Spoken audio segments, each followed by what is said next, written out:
तपःसु चैव दानेषु यत् पुण्य फलं प्रदिष्टम् अत्येति तत्सर्वमिदं विदित्वा योगी परं स्थानम् उपैति चाद्यम्।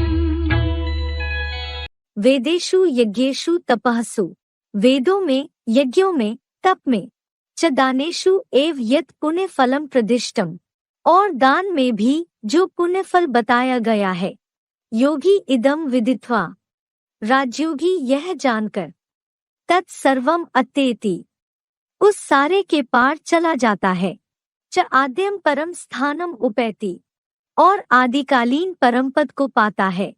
वेदेषु यज्ञेषु तपःसु च दानेषु एव यत् पुण्य फलम प्रदिष्टम, योगी इदम विदित्वा तत्सर्वम अत्येति च आद्यम परम स्थानम उपैति।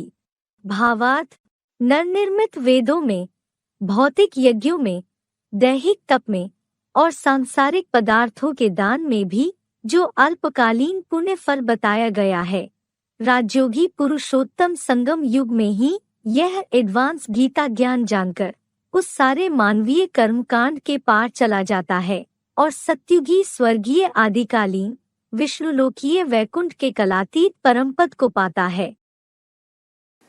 तुम जो कुछ भी ये वेद शास्त्र ग्रंथ तप जप ये सब करते हो, ये सभी भक्ति मार्ग है।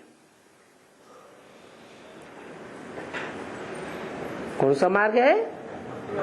भक्ति मार्ग। बुद्धि भागती रहती है, कहीं एक ठिकाने टिकती नहीं है, एकाग्र नहीं होती है। तो इन भक्ति से तुम कुछ भी प्राप्त नहीं कर सकते हो। इस भक्ति में कोई सार नहीं है। भक्ति मार्ग में कोई सार है ही नहीं। क्या होता है? अल्पकाल क्षण भंगुर सुख। समझो, कोई ने बैठ करके कृष्ण की नवदा भक्ति की, बस मुझे दर्शन दो, या माता को, काली को, कोई को भी बहुत ही चित्र बनाए दिए हैं। जैसे मनुष्य ईश्वर अर्थ धर्मशाला हॉस्पिटल आदि बनाते हैं, तो ईश्वर को कोई हाथ में थोड़े देते हैं, उनके नाम पर बनाते हैं। ईश्वर अर्थ दान पुण्य करते हैं तो फिर दूसरे जन्म में अल्पकाल के लिए क्षणभंगुर सुख मिल जाता है, क्योंकि ये दुनिया ही अल्पकाल क्षणभंगुर है, सुख बहुत थोड़ा है। तो क्षणभंगुर दुनिया में सुख अल्पकाल का मिलेगा ना। ये पुरानी तमो प्रधान सृष्टि नहीं रहेगी, इस सृष्टि का विनाश हो जाएगा, फिर इसके बदले में नई सृष्टि, फिर नए विश्व की राजधानी होगी। ये ज्ञान में आते हैं, पढ़ाई पढ़ते हैं, तो फिर भक्ति इनकी छूट जाती है। क्या बताया? राजधानी में कौन आवेंगे? हैं? है? जिनकी बुद्धि में भक्ति मार्ग के क्रिया कर्म कांड चलते रहेंगे, वो राजाई में आएंगे, या जिनकी भक्ति छूट जाएगी। अभी तुम ब्राह्मण हो, सच्चे सच्चे पुरुषोत्तम संगम युगी, तो ये हुई ज्ञान की सामग्री, न कि भक्ति की सामग्री कहेंगे।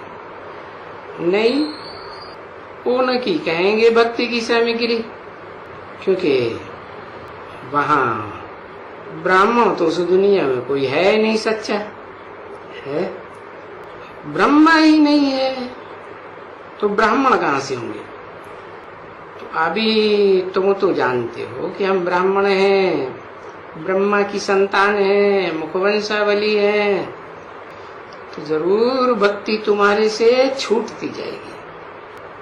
और जितनी जितनी भक्ति छूटती जाएगी, क्योंकि ज्ञान मिलता जाएगा ना, तो भक्ति छूटती जाएगी, तो भक्ति की जगह ज्ञान रिप्लेस होता जाएगा। फिर तुम भक्ति मार्ग के सारे टंट घंट छोड़ते जाओगे, ज्ञान मार्ग की बातें पकड़ते जाओगे, भक्ति खत्म होती जाएगी, ज्ञान मार्ग प्रत्यक्ष होता जाएगा। तो ये ज्ञान मार्ग भी रिप्लेस होता है ना बच्ची। नर से नारायण बनने की सहज पढ़ाई है, और पढ़ाता कौन है?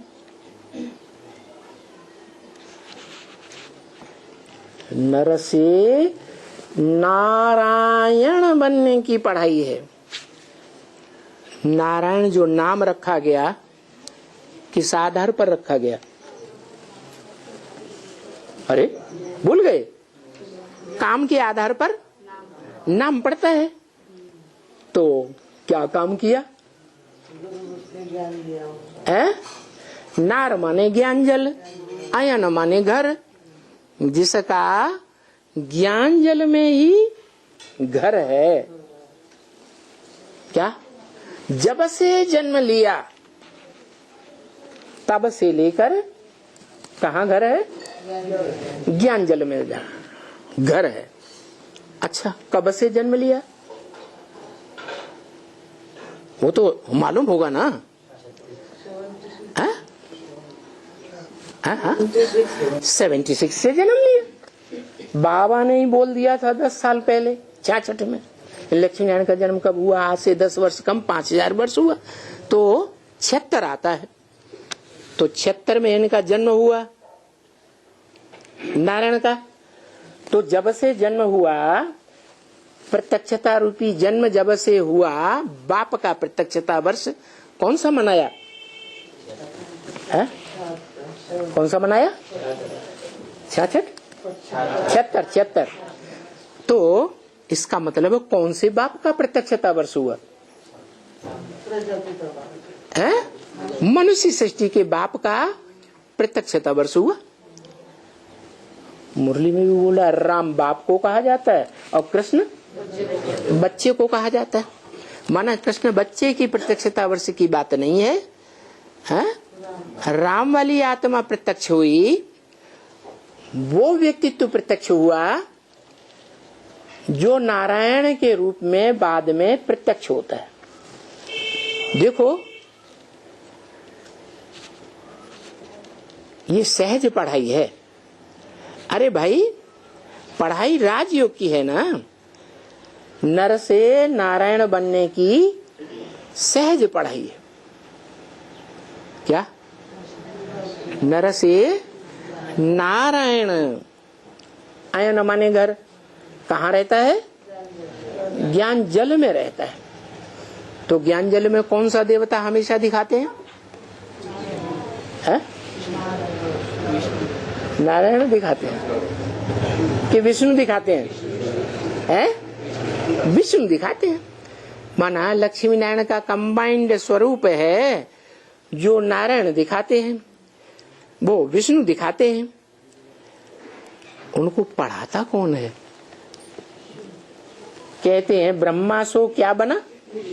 विष्णु बना। तो किसने पढ़ाया?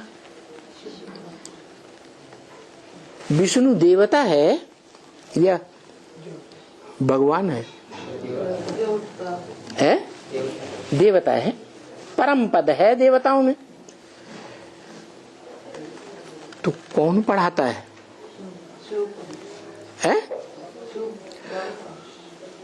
अरे ऊंच ते ऊंच भगवंत पढ़ाता है। सच के आदि में एक गाया हुआ है, श्रेष्ठ ते श्रेष्ठ परम पद।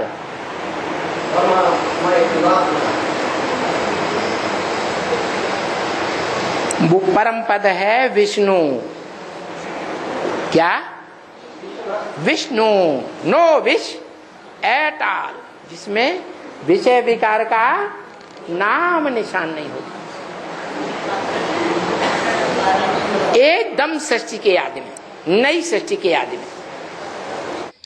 तो ये ड्रामा में नूंद है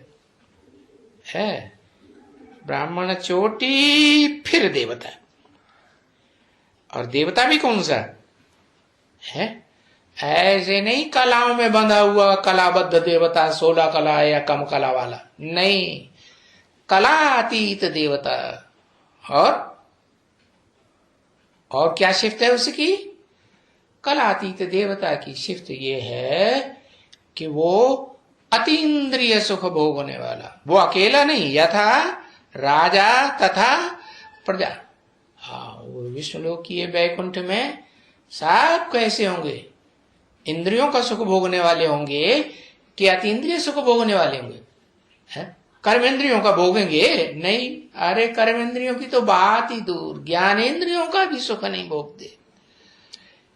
इंद्रियां से अतीत हो जाते, पार हो जाते,